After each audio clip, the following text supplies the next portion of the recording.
Estamos de volta e hoje estamos aqui batendo um papo sobre a campanha Natal Sem Fome da Ação da Cidadania.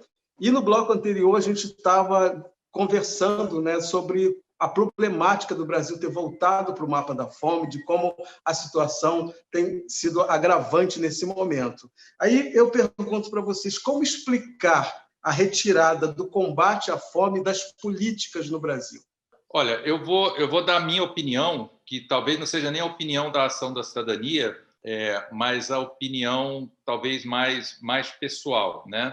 Eu acho que o Brasil, o mundo, mas principalmente aqui no Brasil, porque o Brasil tem muitas vezes a mania de imitar, né, as coisas negativas do mundo, mas no Brasil a gente está vivendo um momento de um negacionismo muito forte, né? Então você tem um governo que nega a pandemia, né? Ele falou essa semana que já está acabando, quando é o contrário. Ele nega as queimadas, né? A responsabilidade das queimadas. Ele nega, enfim, um acesso à saúde que é tão importante, e ele nega também a fome. Então, né, ele chama isso de coitadismo. Ele tem uma série um vocabulário muito boçal, né, e sempre muito equivocado, principalmente no que diz respeito à questão da miséria e da fome. Para ele não existe miséria, para ele não existe fome. E tanto que vocês vão lembrar, né, que um dos primeiros atos no primeiro mês de governo dele foi extinguir o Conselho.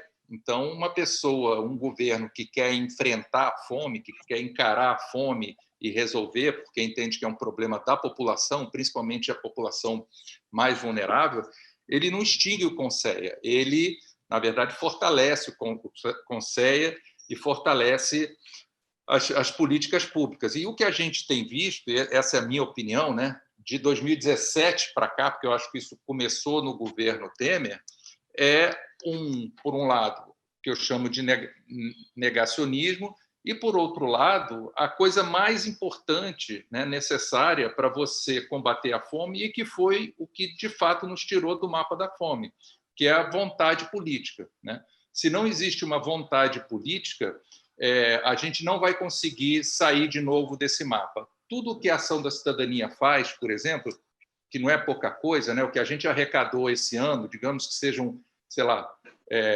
juntando tudo, 10 mil toneladas.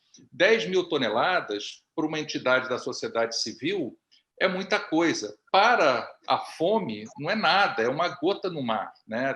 Todo esse esforço é muito mais uma ação simbólica, exatamente para cobrar do governo que assuma, né, o combate à fome com toda a sua estrutura, com todo o seu recurso, com toda a sua capilaridade, do que propriamente, né, o Natal Sem Fome não acaba com a fome de ninguém, ele dá um alívio e tem esse poder simbólico. Então, esse sempre foi, inclusive, o objetivo, tá, do Natal Sem Fome, deixar bem claro, assim, chamar a atenção de que a fome é indigna e cobrar que o governo, que é quem realmente pode resolver, faça a sua parte. E a gente está vendo, né, o contrário disso. A gente está vendo um governo que não assume, na verdade, nada, está gerando uma série de retrocessos em várias áreas, quase em todas as áreas, né?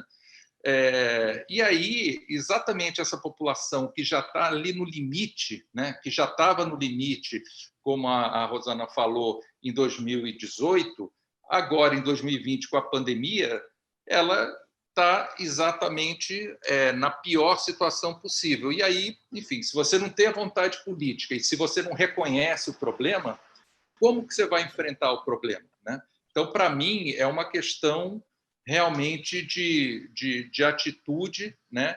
E o que está acontecendo, e aí eu falo por mim, é um crime contra, né, a população brasileira, é um crime principalmente contra as pessoas que mais precisam do governo e que estão vendo essas políticas públicas serem desmontadas no momento em que, inclusive, dizem que não vai ter auxílio emergencial. Então, assim, é absolutamente perverso e cruel, né, o que está acontecendo em termos de combate à miséria e à fome nesse país. Bom, pegando o gancho do que o Daniel colocou, é perverso, eu acho que essa é a palavra. Ele sinaliza exatamente uma coisa que a gente tem visto, né? A partir do momento que a gente viu os resultados, na que a gente começou a fazer e que a gente está se debruçando? Entender qual foi o momento da virada para que a gente saísse desse cenário de ascendência de segurança alimentar e queda, declínio absurdo de segurança alimentar. Pelo que a gente está vendo, 2016, 2017 principalmente, você tem uma parada no investimento de todas essas políticas sociais, as políticas de segurança alimentar e nutricional do nosso Brasil. O que acontece? Por que antes não era assim? É uma questão de foco. O que você quer fazer com o país? Se você quer fazer desenvolvimento no país, você tem que investir também nos segmentos que estão vulneráveis. O que aconteceu anteriormente que fez com que a gente melhorasse? Você teve toda uma série de políticas que tirasse a população brasileira mais vulnerável na pobreza extrema, na miséria. Eu coloco sempre na pobreza extrema, na miséria. Miséria que a gente coloca, né? Porque não tem acesso à alimentação. Você não consegue. O que é acesso a uma alimentação adequada? É você, por exemplo, o que é insegurança grave? Você fazer uma única refeição ao dia ou ficar um dia inteiro sem comer. Adultos e menores de 18 anos. Então, quando você pega um grupo de pessoas nessa vulnerabilidade, você não tem como. Você tem que focar em políticas muito direcionadas para esse segmento. Porque a partir do momento que você começa a tirar esse quadro, o que você teve? Por exemplo, melhoria da qualidade da alimentação, políticas de segurança alimentar adicional, a retomada do Conselho Nacional de Segurança Alimentar, como o Daniel falou, foi o primeiro ato desse governo, foi no primeiro dia dele, foi a extinção do Conselho, enquanto que em 2003 a gente teve o quê? A gente teve a retomada do Conselho, que também tinha sido extinto no governo anterior. Então, você tem um Conselho Nacional de Segurança Alimentar forte, trabalhando com o Ministério do Desenvolvimento Social forte, e com uma política de governo que faz com que você olhe no segmento mais vulnerável. Então, você tem o incremento do salário mínimo, você tem as políticas de transferência de renda para os mais pobres que estão na pobreza extrema, você tem uma série de políticas que faz com que, por exemplo, a merenda escolar chegue de forma adequada e qualidade. Você tem o programa de cisternas, que é uma coisa muito interessante que tem no Brasil, é referência mundial, porque você entra exatamente numa área que a miséria está ali, infelizmente, muito marcada, e pela falta de água. Água também está relacionada à fome. Você tem o emprego, você tem creche, você tem a melhoria do salário da mulher, você tem as políticas de desigualdade de gênero, você tem as políticas de desigualdade racial, você tem política de cotas, ou seja, o que a gente fez ao longo desses anos? A gente foi trabalhando no segmento mais vulnerável. E aí, encontrar em 2013 aquele nível de segurança alimentar, em 2014 a gente sair do mapa da fome, foi um reflexo do que a gente teve ao longo desses anos. E complementa exatamente com o que o Daniel falou. A partir de 2017 foi um desmanche. Parece que tudo que a partir do governo Temer eles desejaram fazer foi tirar toda uma marca anterior. E ainda mais acentuado esse ano. E o que está acontecendo a partir de janeiro, a gente sabe que com a pandemia, o desemprego aumentou absurdamente. As desigualdades estão ainda mais marcadas, dos mais pobres aos mais ricos. A gente está com um hiato nesse meio que está realmente assustador. Então, ou a gente para pensar, eu acho muito pouco provável que... Eu tenho muito receio que esse governo não pare para pensar, porque esse governo não pensa, ele age de uma forma muito equivocada e muito cruel. Também não tem um cenário muito positivo, tal qual o Daniel colocou, não sei como é que a Isabel pensa, porque é um cenário de negacionismo, né? Quando saiu o relatório, o governo negou, o MDS sequer se manifestou, o Ministério do Desenvolvimento Social. Não é surpresa eles não terem se manifestado, mas eles sequer tentaram negar, né? Porque quando saiu o relatório da FAO, em julho, colocando a retomada da fome, ali já estava um alerta, eles tentaram, a fome não existe, existe obesidade que está relacionada com a fome. Mas agora eles sequer falaram, né? Porque eles estão focados em uma questão que é negar tudo que existe. Isabel, coloca essa bola para você, porque você olha bastante o Conselho aí dentro do Rio de Janeiro, você tem dados mais atuais do que eu nesse sentido. Não tem como eu discordar de vocês dois, pelo contrário, né? Eu queria pegar um pouco assim essa fala do Daniel em relação ao negacionismo e a sua também sobre tudo que você citou como políticas públicas importantes para a gente avançar, alcançar melhores níveis de segurança alimentar, né?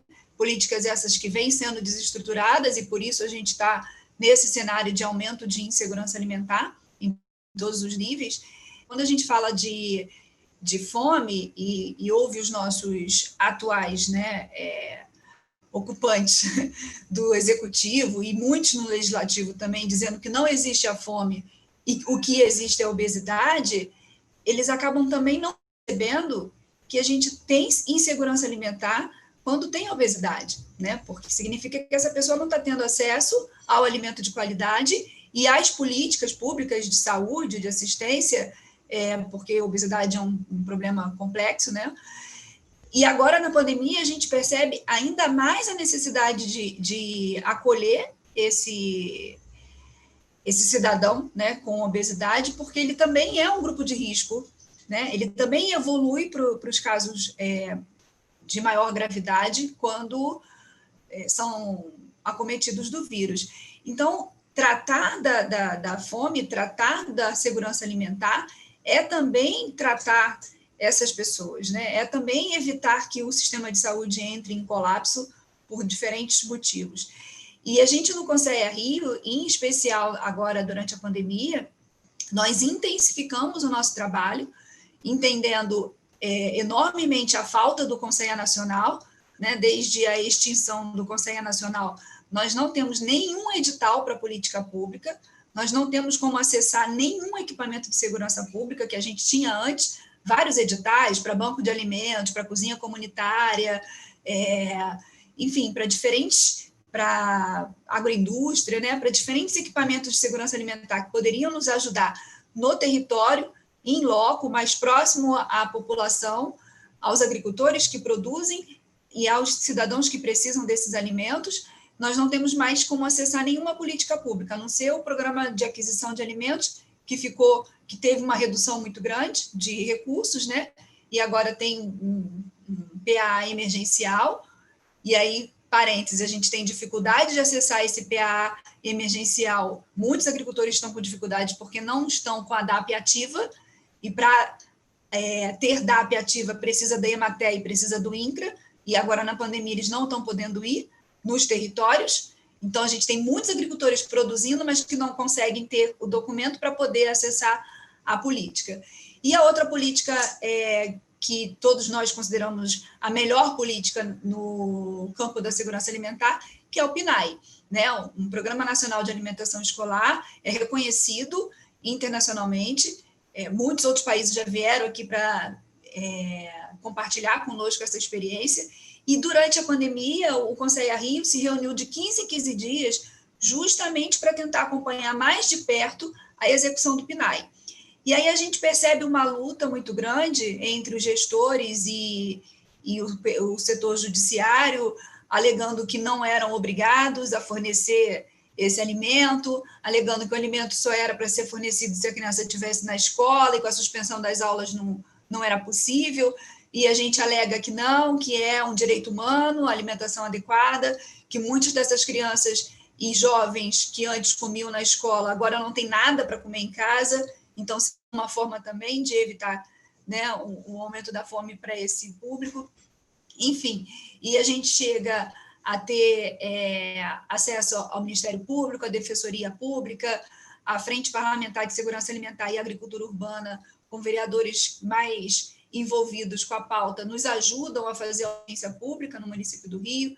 E hoje a gente sabe que os estudantes têm acesso a um cartão alimentação, mas isso não é o suficiente, né? Porque a gente espera é que essas famílias recebam alimento de qualidade.